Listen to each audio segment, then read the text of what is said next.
nessa jornada por revisitar os livros que ajudaram a moldar quem eu sou, não é apenas literatura de ficção ou literatura enquanto arte, porque há literaturas da ciência. Esse livro aqui, do Herbert Marcuse, Eros e Civilização, foi uma das leituras mais impactantes, daquelas que a gente é como se a gente tomasse um tapão na cara. E esse é um texto legal, porque ele é uma interpretação filosófica do pensamento de Freud. Esse livro, eu vou até ler um trechinho do prefácio para vocês, se eu conseguir, sem meus óculos de leitura. O prefácio de 1966, ele falou: Eros e Civilização, o título expressou um pensamento otimista. Esse otimismo baseava-se no pressuposto de que deixara de prevalecer o fundamento lógico para a contínua aceitação da dominação que a carência e a necessidade, né, de labuta, de trabalho, só artificialmente eram perpetuadas, no interesse de preservar o sistema de dominação.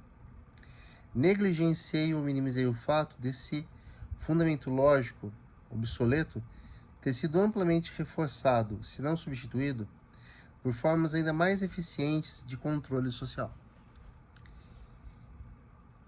E é uma parte que eu grifei como genial, que diz assim: fornecem os bens, satisfazem a energia sexual e agressiva de seus súditos. Isso ele está falando do capitalismo. Tal como o inconsciente, cujo poder destrutivo representam com tanto êxito, estão aquém do bem e do mal, referência a Nietzsche. E o princípio de contradição não tem lugar na sua lógica. Sabe o que ele quer dizer com isso? Que o sistema capitalista, enquanto modo de produção, opera sobre o indivíduo alienado e oprimido, o proletário, que é convocado lá no manifesto do Partido Comunista que Marx e Engels publicaram em 1848, esse indivíduo luta por algo.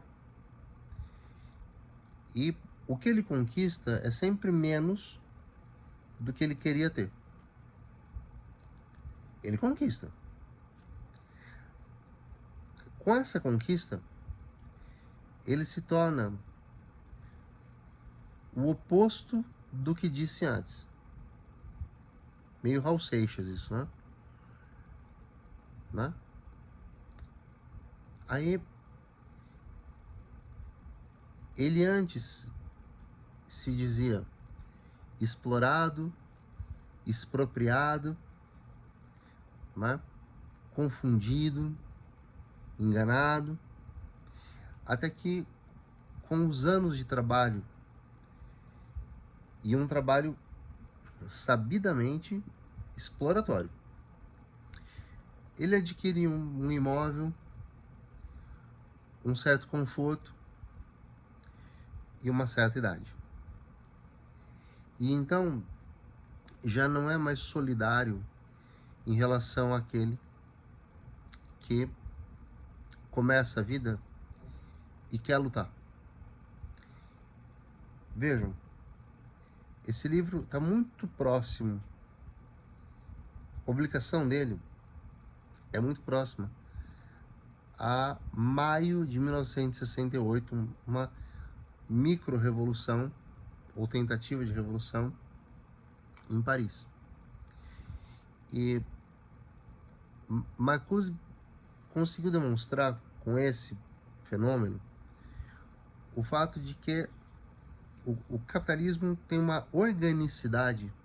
Uma coisa que é orgânica, ela funciona mesmo sem ter alguém impulsionando certas ações. Então não é preciso uma rede de haters na internet. Não, simplesmente acontece. O capitalismo, ele vai cooptando as pessoas. Elas podem, na fase do idealismo da vida, ver desvantagens nele. Mas depois, os pequenos luxos, que são pequenas ilusões, tendo em vista que aquele sujeito que hoje tem 40, há 20 anos, logicamente tinha 20, era idealista. Lutou, participou de uma greve, uma paralisação. Ele conquistou ali, abocanhou um pouquinho de conquista. E aí, não passa muito tempo, com essa conquista ele constitui a sua esfera ou a sua atmosfera burguesa. E embora reclame dela, que a conta de luz não para de subir, o supermercado fica mais caro cada mês, mas ele tem medo de perder isso. Ele se deixa convencer de que não é mais o tempo dele lutar. É o tempo dele conservar o que ele conquistou. Isso é muito importante para a gente compreender um fato. As lutas sociais que em 68 reivindicavam, chamavam o operário, o trabalhador, não trouxeram esse público. Mas, sem que isso fosse previsto, que eu vou falar agora, vieram outros públicos. As mulheres, com uma nova onda feminista, os negros, Martin Luther King, Malcolm X nos Estados Unidos, contra o racismo, e os gays, os homossexuais em geral,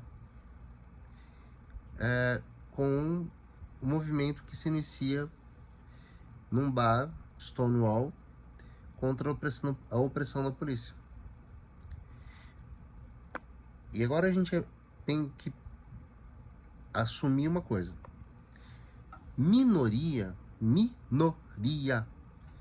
não é um conceito quantitativo, não é quantidade de pessoas. O Brasil tem mais negros e pardos que brancos. Porém, negros e pardos constituem uma minoria em relação à estrutura social das exclusões e das opressões. Isso é importante entender. A minoria é um conceito não quantitativo, ele é qualitativo. Homens brancos, heterossexuais, bem apessoados, bonitos, ou não tão feios, cristãos, com dinheiro, constituem um grupo pequenininho. Você imagina todas essas coisas culminarem numa pessoa só? Ser homem, ser branco, ser bonito, ter dinheiro, ser cristão. Não é tão fácil encontrar quem reúna, ser heterossexual, que junte tudo isso. Mas formam o grupo que se pode dizer, esse é o grupo com maior intensidade do que podemos chamar grupo maioritário. Embora em quantidade de pessoas seja muito menor do que o grupo de negros, homens negros ou mulheres negras, lésbicas, pobres. Tá? Mas essa virada, essa luta rendeu grandes conquistas. Deixou interrogações importantes. machismo e racismo são, obviamente, preconceitos estruturais. A homofobia seria estrutural, tendo em vista que um gay pode esconder bem que é gay? Essa é uma discussão a se fazer. Né? As bandeiras que se levantam também merecem discussão. E esse livrinho aqui, que já não é um livrinho, já é um livrão. Não, livrão não, 300 páginas não é tão... Mas muito interessante como referência para entender inúmeras outras questões que aparecem em outros livros. Fica a dica para vocês.